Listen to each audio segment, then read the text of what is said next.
Hi mayam, ay ngasi mayamda mayam mesinjang thongba khara jenghanjage ahambada mayam lona hawai char thongba jenghanjage adugagi asina chambut olkobi mula koliwai maku chabi phutlage aduga asina beson koi mana tona bora horage asina muk hawai kamesimi khara habai thongjarage aduga asi chambuchiga aina karim thaoi thumga moro amatang kathala sing khatanga thakchangani aduga chambut thongani mayam san jam chatina hawne sing de mahi jam langhan bajade sina bora hojarage aji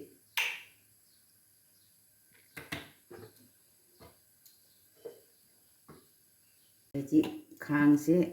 sare thao hore bora se hona tobjarage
jadi bora se mulle lokroge khande matang tona samana I hawrage bora se jam hawda mali pong khale he hawai cha thongna bai tawjarage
jangan maroi moro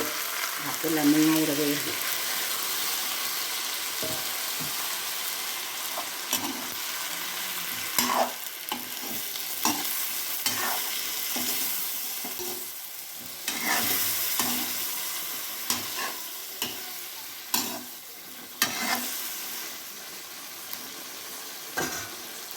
ꯌꯦꯟꯖꯥꯡꯗꯤ ꯆꯥꯡ ꯇꯨꯅ ꯃꯍꯤ ꯈꯔ ꯍꯥꯞꯆꯤꯜꯂꯦ ꯍꯧꯖꯤꯛ ꯂꯣꯜꯂꯒꯦ ꯉꯥꯏꯍꯥꯛ ꯂꯩꯔꯒ ꯊꯥꯡꯊꯔꯒꯦ ꯍꯧꯖꯤꯛ ꯑꯩ ꯊꯨꯝ ꯊꯥꯛꯆꯜꯂꯦ ꯌꯦꯟꯖꯥꯡꯁꯦ ꯌꯥꯔꯦ ꯊꯨꯝ ꯊꯥꯛꯆꯤꯟꯕ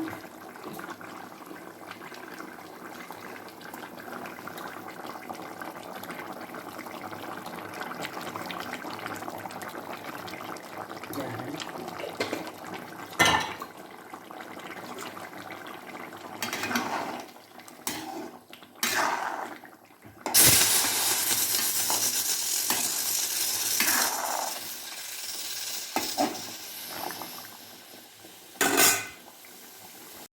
ꯌꯦꯟꯖꯥꯡꯁꯦ ꯌꯥꯔꯅꯤ ꯍꯧꯖꯤꯛ ꯊꯥꯡꯊꯔꯦ ꯁꯤ ꯃꯔꯣꯏ ꯐꯗꯤꯒꯣꯝ ꯈꯔ ꯍꯥꯞꯆꯜꯂꯒꯦ ꯑꯩꯒꯤ ꯍꯋꯥꯏꯖꯥꯔ ꯊꯣꯡꯕꯁꯦ ꯆꯝꯐꯨꯠ ꯐꯨꯠꯅꯕꯩ ꯀꯨꯀꯔꯁꯤꯒ ꯑꯩ ꯃꯌꯥꯝꯁꯦ ꯂꯣꯏ ꯍꯥꯞꯆꯟꯖꯔꯒꯦ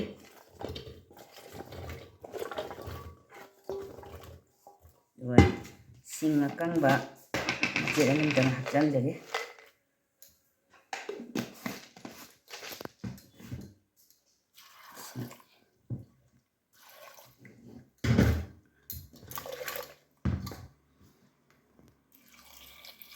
इसिंगे जारने ये थुम खरा हापचल लगे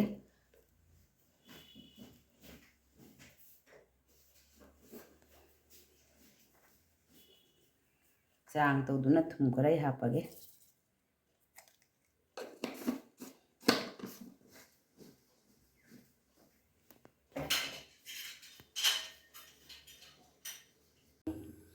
चंबुत तो कुकर में साथ थांगना फुचरगे अदु सोक तौजगे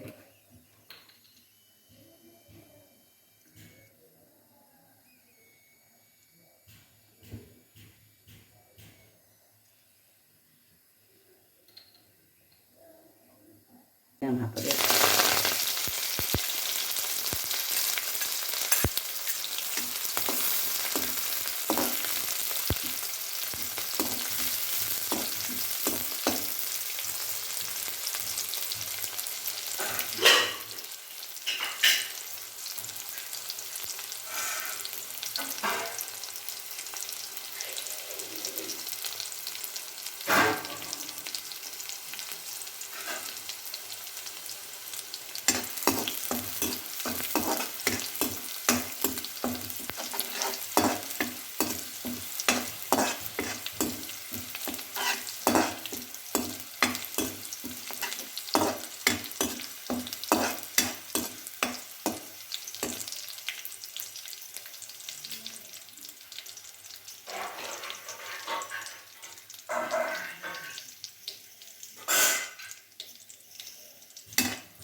jangan jam thawai muk thok itang thake muk thong bada more pang hape mathau tare ko dimite de hamna de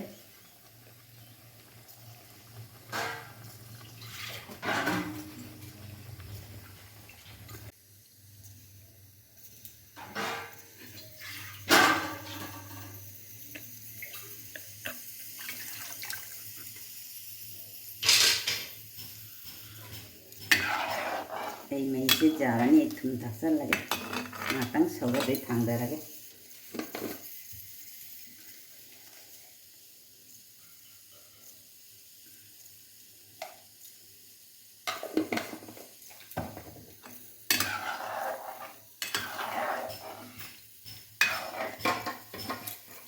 thùng besi mulai hết thằng đây ra cái mà đồ mà làm được cũng là lối nhưng hành ra cái tâm đi mà rồi phật luôn khá hấp dẫn là cái hawai thùng besi